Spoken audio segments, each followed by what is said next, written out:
अस्सलाम वालेकुम everyone, welcome back to story world. आज मैं आपके लिए लेके आई हूँ इश्क आमदोमान की एपिसोड 17। अच्छा, ये एपिसोड जो है वो इस नावल की शायद सेकंड लास्ट एपिसोड होगी, तो आपने मुझे कमेंट में ज़रूर बताना है कि आपको ये नावल कैसा लगा और नेक्स्ट मैं कौन सा नावल रीड करूँ आपके लिए, ठीक है। और चैलेंज स्टार्ट करते हैं। लास्ट एपिसोड में हमने देखा था कि यशवीन बाबा सौले के पास दमश्क में पहुंच चुकी है और उनसे मदद मांग रही है कि आप किसी तरह यूसुफ को कैद खाने से रिहाई दिलवाएं, लेकिन बाबा सौले कहते हैं कि यूसुफ की मदद तो अल्लाह ताला ही करेंगे। तो चले आगे स्टार्ट करते हैं। जो आसमानों पर तय हो चुका था उसे तुमने ज़मीन पर मेरे लिए दोहरा दिया। यूसुफ शारावी, तुम एक बहादुर इंसान हो।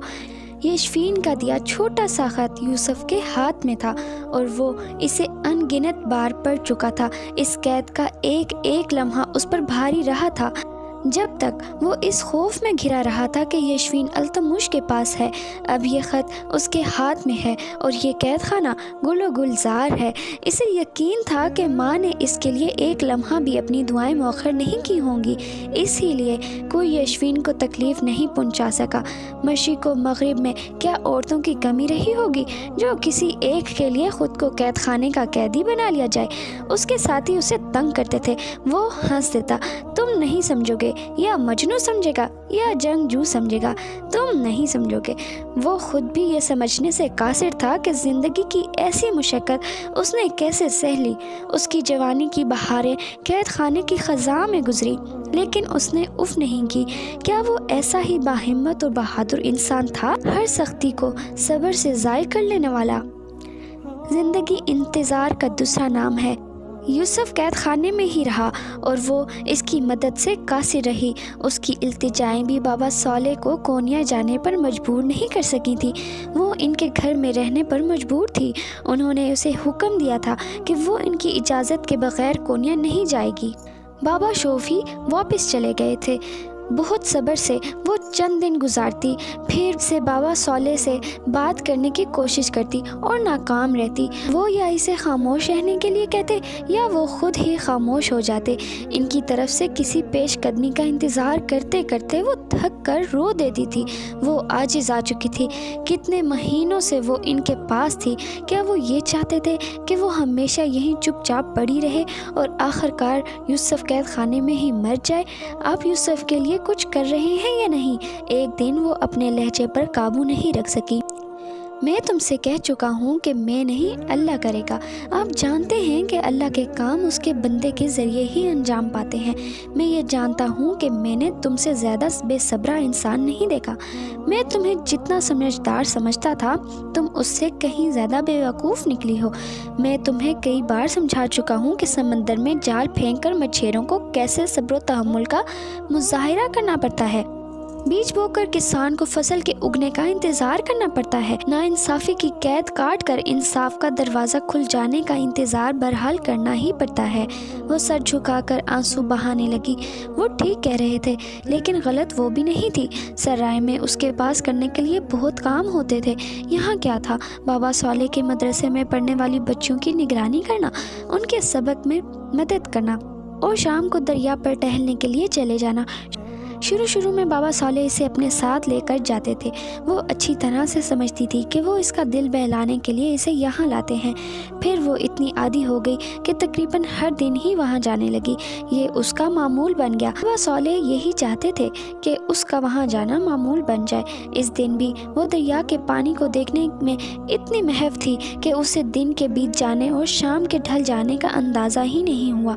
वो किनारे पर बैठी रही और अंधेरे ने रोशनी पर कब्जा करना शुरू कर दिया। ऐसे ही बैठे बैठे वो चौंक कर डर गई जब किसी ने इसके शाने पर अपना हाथ रखा और इसका नाम पुकारा। यशवीन, मामूली खादमा, तो तुम भागकर यहाँ आ गई थी। उसने सर घुमा कर देखा। दिन की डूबी हुई रोशनी में उसने अकरमा को फ़ौरन पहचान लिया था। उस पर एकदम वैसा ही खौफ तारी हो गया था जैसा उस रात हुआ था जब वो घर से भागी थी। तुम्हें यूसुफ के साथ मिलकर नमक हरामी करते हुए शर्म नहीं आई? वो गुर्रा रहा था। शर्म आई थी ये सोचकर कि तुमने मुझे अल्तमुश के हाथों बेच दिया है। وہ ابھی بھی خوف زدہ تھی، لیکن نفرت کا اظہار ضروری تھا۔ اکرما نے کھینچ کر اس کے منہ پر ایک تھپڑ مارا۔ جو مال اس رات بیچ دیا تھا وہ آج اس کے حوالے کرنے والا ہوں۔ اس نے اس کے منہ پر دونوں ہاتھ رکھ دیے کہ وہ چلا نہ سکے۔ اس نے بھی پورا زور لگا کر خود کو اکرما کی گرفت سے آزاد کروانا چاہا۔ اسے سامنے سے چند اور لوگ بھی اپنی طرف آتے ہوئے دکھائی دے رہے تھے۔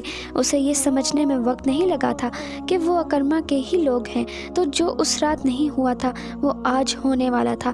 اس خیال نے اسے سہما دیا۔ خود کو اکرما کی گرفت سے آزاد کروا کر وہ پیچھے کی طرف تیزی سے بھاگی۔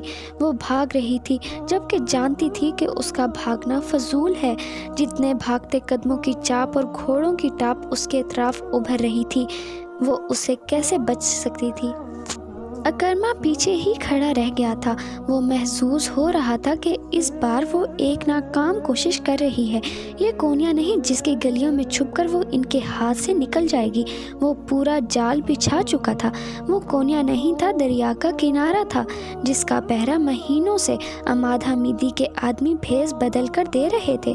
جس وقت اپنا پورا زور لگا کر وہ بھاگ رہی تھی اور التموش نے اپنے گھوڑوں سے کود کر اس کا ہاتھ پکڑ لیا تھا، اس وقت وہ جال سمیٹ دیا گیا تھا جو مچھیروں نے التموش اور اکرما کو پکڑنے کے لیے بچھایا تھا اور جس سے یشفین لا علم تھی۔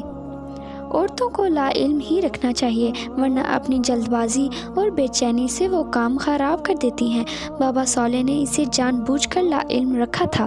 جتنی بے صبری وہ ہو چکی تھی، انہیں یقین تھا کہ وہ ان کے بچھائے جال میں التموش کو نہیں آنے دے گی، اس کی جلد بازی پول کھول دے گی۔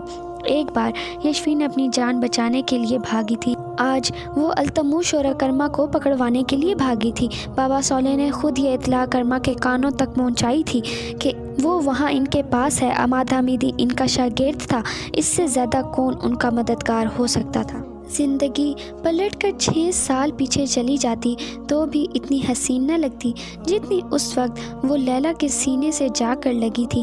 بابا شوفی کے گھر کے بستر پر آنکھیں موند کر سونے کی کوشش کرتے ہوئے بھی وہ یہ یقین رکھتی تھی کہ وہ کبھی لیلا کو دیکھ نہیں پائے گی۔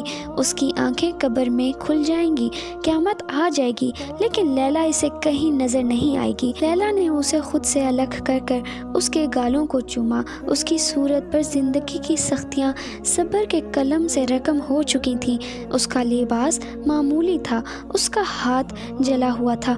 لیلا نے اس کا جلا ہوا ہاتھ اپنے ہاتھ میں لیا تو جان لیا کہ وہ زندگی گزار کر نہیں، جھیل کر آئی ہے۔ تم مجھے چھوڑ کر ایسے کیسے چلی گئی تھی یشفین؟ وہ سسکتے ہوئے پوچھ رہی تھی۔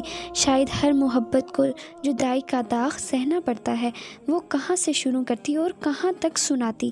ماں ٹھیک کہتی تھی، تم ہماری محبت کو احسان سمجھتی ہو، تم نے احسان چکا دیا۔ لیلا غصے میں بھی تھی اور سکتے میں بھی۔ وہ اسے کیسے بتاتی کہ اگر محبت کو صرف احسان سمجھا ہوتا تو وہ اسے یاد کر کے روتی نہ رہتی ہوتی، یوسف کو قید نہ رہنا پڑتا۔ احسان تو کسی نہ کسی طرح چکا دیے جاتے ہیں، محبت کے بدلے میں محبت چکائی ہی نہیں جا سکتی۔ عماد حمیدی نے لیلا کے چہرے پر اس خوشی کو دیکھا تھا جو 4 سالہ شادی شدہ زندگی میں پہلے کبھی نہیں دیکھی تھی۔ ہاں، وہ اپنی بیوی سے ایک جھوٹا وعدہ نہیں کر سکا تھا کہ وہ یشفین کو ڈھونڈ کر لے آئے گا، کیونکہ اسے ڈر تھا کہ یشفین کو مجید درابی نے قتل کروا دیا ہوگا۔